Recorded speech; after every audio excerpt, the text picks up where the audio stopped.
Hello guys, कैसे सब लोग। मेरा नाम है सौरभ और आज की वीडियो जीके से रिलेटेड होने वाली है। प्रमुख क्षत्रियों के बारे में बात करेंगे, राजस्थान के प्रमुख क्षत्रिय। तो सबसे पहले इस बुक के बारे में समझ लेते हैं। तो दोस्तों, ये है सिकपाल मानचित्र वाली बुक, उज्ज्वल राजस्थान मानचित्र वाली बुक है ना। आई थिंक ये आपको मार्केट में 80 से 90 रुपये की मिल जाएगी। फिर आप अच्छी बुक है जीके के लिए, अब अच्छी बुक है, पर इसमें कुछ कंडीशन है। इसका सिल्वर हॉलमार्क देखकर ही इसको खरीदें, क्योंकि जो इस सिल्वर हॉलमार्क है ना, ये वाला ये होगा तो ये आपको ओरिजिनल होगी। वैसे आपको बहुत चीज़ें मिल जाएगी इसमें इस तरह की। और इसमें बहुत सारी बुकें निकलती है, सामान्य ज्ञान, हिंदी, कंप्यूटर विज्ञान, अंग्रेजी की, जो भी आप देखना चाहते हो तो हर तरह की बुक्स मिल जाएंगी इसमें। तो आज का हमारा टॉपिक है क्षत्रिय, प्रमुख क्षत्रिय। तो उसके बारे में हम पढ़ते हैं। देखो, वीडियो को देखना, पूरा देखना दोस्तों। आई थिंक अच्छी वीडियो है, लाइक करना, सब्सक्राइब करना। तो देखो, प्रमुख क्षत्रिय पढ़ेंगे हम सबसे पहले। तो राजस्थान की प्रमुख क्षत्रिय के बारे में जो इन्फॉर्मेशन है ना, वो हम पढ़ेंगे सबसे पहले। देखो, हवेली शब्द का शाब्दिक अर्थ क्या होता है।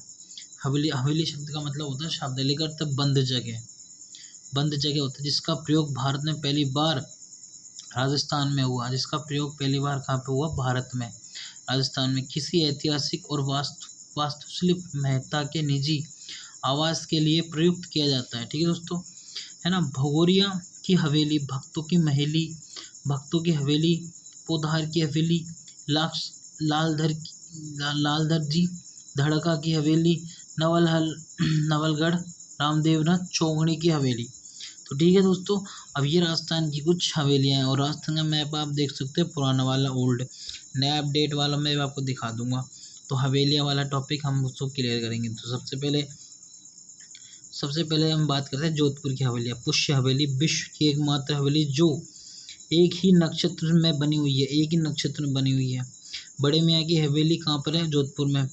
25वां हवेली जोधपुर, राखी हवेली जोधपुर, पोखरण हवेली जोधपुर। आई थिंक ये सब चीज़ें जोधपुर में। पटवों की हवेली, इसे गुमाचंद पटवा के 5 बेटों में प्रत्येक के लिए अलग मंजिलें बनवाने का आदेश दिया, जिससे बनने में 50 वर्ष लगे थे। यह जैसलमेर की सबसे पहली, सबसे महत्वपूर्ण और सबसे बड़ी हवेली कहते हैं। यह भारत, सिंध, यहूदी मुगल स्थापत्य कला का सुंदर नमूना, विश्व की एकमात्र हवेली जिसकी खिड़कियां पत्थर की बनी हुई है। और नथमल की हवेली, जैसे जैसलमेर के प्रधानमंत्री नथमल ने बनवाई, जिसका निर्माण लालू और नाथा दोनों भाइयों ने किया था। ठीक है दोस्तों, है ना। अब इसके बाद हमारी मोहन जी की हवेली कहाँ पर है? उदयपुर में। बांगोर की हवेली, इस हवेली में विश्व की सबसे बड़ी पगड़ी रखी गई है। ठीक है दोस्तों, है ना। और इसके बाद में चूरू की हवेली, पिलानी हवेली कहाँ पर है? चूरू। और झुंझुनू में है ये वाली, पिलानी वाली, है ना। और पतसारी की हवेली कहाँ पर है? श्री माधोपुर में। ठीक है। निवाणियों में पचारों वालों की हवेली कहाँ पर है? सीकर में दोस्तों। आई थिंक सीकर में। श्री माधोपुर तो उसमें दे रखा है, मैं सवाई माधोपुर वाला माधोपुर समझा। ठीक है इस थिंग। अब इसके बाद हम नीचे पढ़ेंगे ना। और यह है झाला जी की हवेली कहाँ पर है? कोटा में। बड़ देवता की हवेली कहाँ पर है? कोटा में। पुरोहित जी की हवेली कहाँ पर है? जयपुर में। और जयपुर में इंपॉर्टेंट क्वेश्चन है दोस्तों, इंपॉर्टेंट वाले क्वेश्चन मैं बता देता हूँ। ये आपसे पूछेंगे, जब पुरोहित जी की हवेली कहाँ पर है? जयपुर में। चूर सिंह जी की हवेली जयपुर में। तो आई थिंक ये क्वेश्चन पूछ सकता है।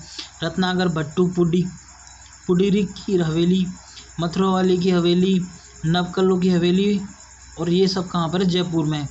निहाल टावर धौलपुर में स्थित है। ये कहाँ पर? धौलपुर। निहाल टावर धौलपुर में स्थित है। आई थिंक ये तो सुनहरी कोठी, ये एग्जाम में पूछा है। सुनहरी कोठी ये कहाँ पर है? टोंक में। इसे मुबारक महल भी कहते हैं। मुबारक महल किसे कहते हैं? आई थिंक आपसे पूछ ले, मुबारक महल किसे कहते हैं?